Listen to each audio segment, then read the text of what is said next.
Hello everyone and welcome to a quick Google Docs tutorial. In today's video I want to show you how to move an image freely in Google Docs. This is actually quite simple. First I open Google Docs and here I find a lot of text and an image. However, the image does not yet fit nicely into the text. How can I change that?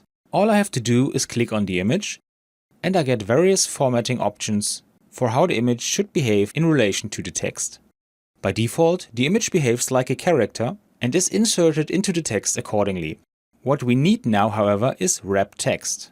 If we click on this, the text is automatically formatted so that it is arranged around the image. I can now move the image freely and we can see that the text adapts dynamically.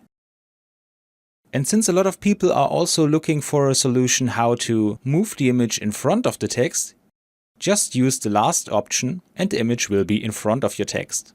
I don't know what this is good for, but hey, people are looking for this. And that's all you need to know. I hope you enjoyed the video and I will see you again in the next tutorial. Until then, your tutorial guy. Bye.